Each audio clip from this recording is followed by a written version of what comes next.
Boy, your boy got another cosplay.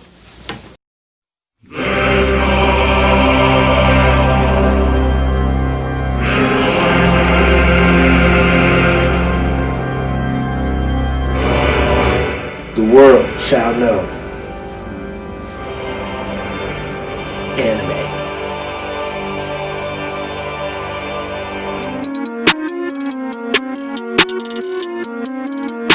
You're watching Anime Sundays. Good evening, everybody, and welcome back to Anime Sundays, the show where we talk about anime, yes, on Sundays. And I am your host, Jared Ross. And again, I'm here on the lonesome. You already know.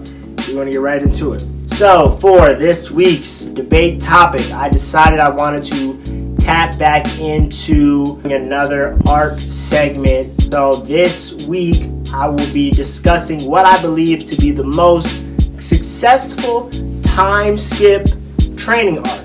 Oi, Yusuke! Hajimeru zo! Now you may be wondering, why is this man saying time skip training arc? Or why is he not just saying training arc?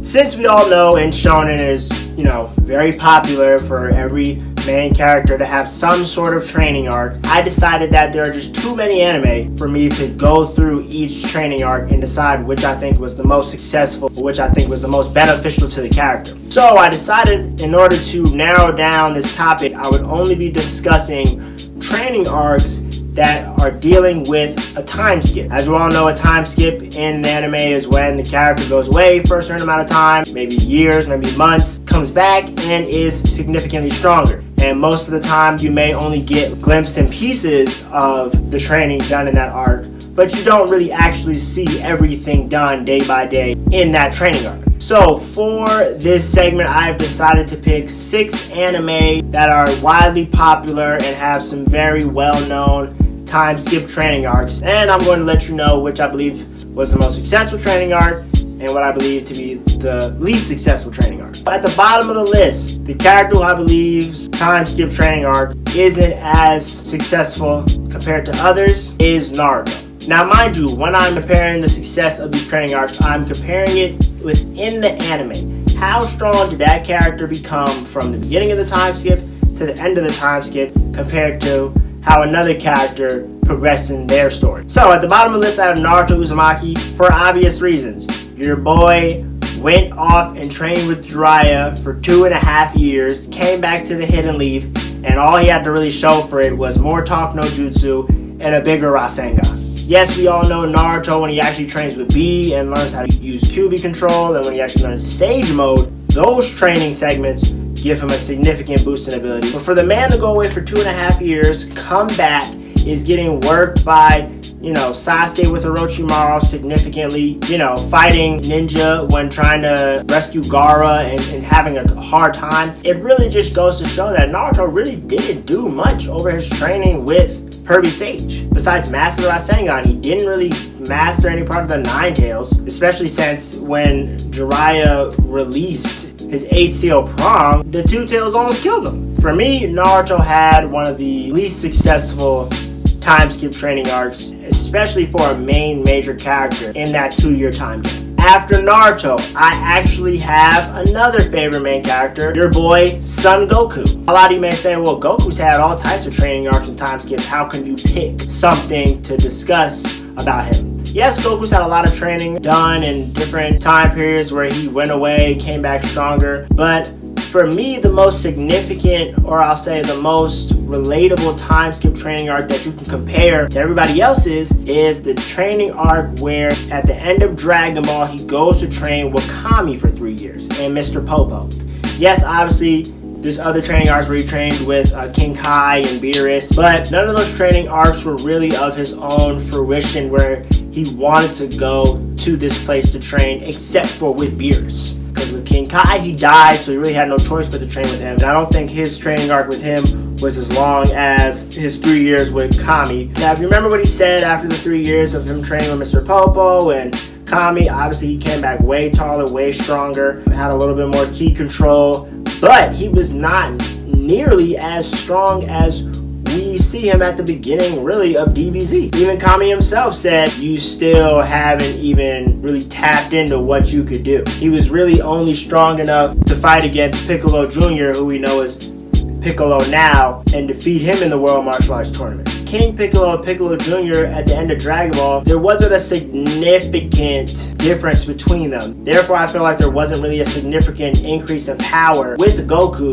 in those 3 years. So out of the time skip training arcs, I put that in the lower half as well, unless you actually include the time skip between Dragon Ball and Dragon Ball Z. And I didn't include that because I'm trying to keep it in the actual arc. After Goku and Naruto, and a lot of you are probably going to hate me for this one, I actually have for my third pick, Tanjiro Kamado. We all know about your boy Tanjiro, family enslaved by demons, decided this ain't it, and that he needed to train to become strong enough to become a demon slayer. As we know, Tanjiro was trained by Sakonji Urokodaki, right? Your boy with the blue clouds. Trained him for about a year in the basic breathing techniques, had him run up and down the mountain until he brought him at the end of the year, said, look, there's nothing else I got left to teach you. If you want to make it into the final selection to be a demon slayer, you need to be able to cut this boulder in half. For the first half of the year, he tried to cut the boulder, couldn't. Then he met up with the Ghost Demon Slayers, who were also Kodaki's students, and he fought with them for another half a year until he eventually was strong enough to slice the boulder without even knowing. Now, a lot of you may say, well, we saw Tanjiro go through the training of this year. Why is this in the time skip arc? Because that 6 months, or I would say that other year he spent training on his own, we really didn't see. We saw maybe a little glimpse of him, trying to slice the rock, but we only really seen the one battle at the beginning when he fought the Fox Spirit homie, and then the battle at the end where he fought the Fox Spirit homie, and the significant difference in his ability. Honestly, over those 2 years of training, that was really all he needed to become a significantly good demon slayer. He was handling, in a relative time frame, like weeks, he was fighting all these demons. And at the end of the season, he's able to beat bottom 5 demon, Rui, or whatever you call him, the spider demon. He was able to defeat him with Giyu's help. Moving on, after Tanjiro, we have Yusuke Urameshi. Now, a lot of you may be thinking, okay, are you referring to Yusuke Urameshi's training with Genkai? To an extent, I do believe his 2 months with Genkai, even though we did see, again, a lot of that actual training, was a good, significant increase in power for him. He went from like lower C class strength to upper C class. He was able to hang with the Toguro brothers and, actually fight younger Toguro and beat him with Genkai's power, of course. But I'm actually not going to place that part of the training in what I'm picking. I'm actually going to pick Yusuke's training with Ryzen, his, demon ancestral father, to be one of the greater time skip arcs. Now, we don't see too much of this training with Ryzen, again, only a little bit, but Yusuke went from basically being a low S-class demon after he awakened his powers and died, and his father took over his body and he defeated Shinsui. We noticed that the strength comparison is really when we get to the 3 Demon King arc, where he is fighting Yami in the tournament for who's going to lead the Demon Realm. When he first met Ryzen, he still couldn't beat him in his own sick state. Then he trains with Ryzen for a year and is not only pretty much on par with Yomi, Ryzen even says himself, like, yeah, you could probably beat me now. Because he says that him and the other 3 kings are around the same strength, even though Ryzen would be stronger if he ate humans. But he's still saying that, Yusuke, over this year, you have went from upper S-class demon to potential Demon King strength. So I still don't have it at like the top because he still wasn't able to defeat Yami, so you still can't really say that he became stronger than a Demon King of that realm. Now, what I believe to be the second greatest time skip training arc for a main character is none other than your boy Natsu Dragneel. What can I say? Yes, they had a 7-year time gap where they were frozen in time on Tenro Island, but that really wasn't a training arc. That was just them missing for 7 years and Fairy Tail trying to hold it together. But there is a 1-year training arc after the Tartarus arc where, Fairy Tail is disbanded and Natsu comes back and pretty much rebands the guild together. Now, I know in the manga there's instances in that 1 year where he meets Guildarts again and he meets other enemies that he fought again. I'm going to select this training arc as number 2 because in the Tartarus arc we see Natsu having a hard time with Mard Greer and the other Tartarus generals, and everybody's up to their neck in battles, Gray fighting his father.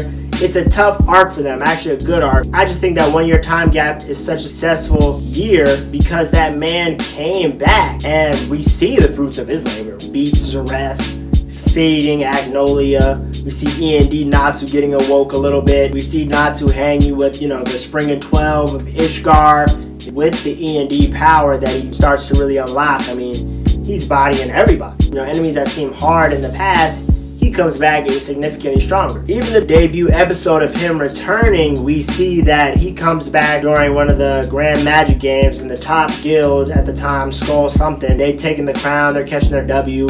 Natsu appears in the arena, bodies the whole guild, and his flame magic is so powerful that it's just melting the clothes off the people in the crowd. So I have Natsu at number 2 for the most successful training arc. At number 1, you already know where this is going. I have your boy Monkey D Luffy at the top of the most successful time skip training arc in anime. There's really not much to say. Your boy went away for 2 years, comes back pretty much on his way to being a Yonko. He comes back almost full master of Haki. We know in 3D2Y he faces World, one of the pirates of back in the day, kind of fully masters armament, gets his gear third down pat, gets his observation down pat, and then obviously with the flashbacks we see he learns gear fourth, learns Snake Man, even is understanding now in Wano that he has to upgrade his Haki even more to really take down Kaido. What can I say? This is definitely to me the most successful time skip training arc. Your boy Luffy was literally getting dogged by pacifists, and then obviously comes back and one-shots them with ease, right? Handling Fishman no problem, Hody Jones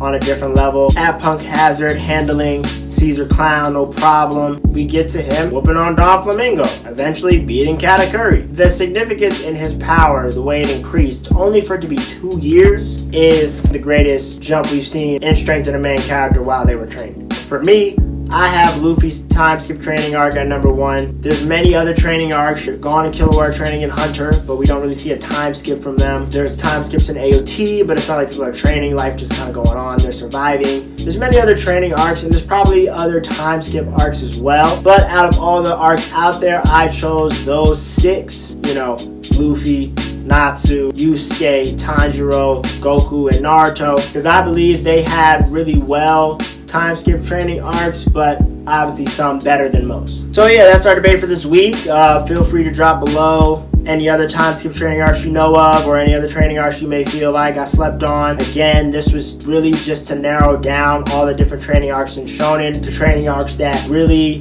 focused on there being a time skip. I know there's probably gonna be a time skip in Black Clover and other animes coming up, but since it's not here yet, I chose those. Next Anime Sundays episode is going to be somewhere across the country. Y'all stay tuned for the collabs. Appreciate y'all for 100K on TikTok. Much love. 25K on the gram. Let's get this YouTube to 1K. Love y'all and hope to see y'all next week.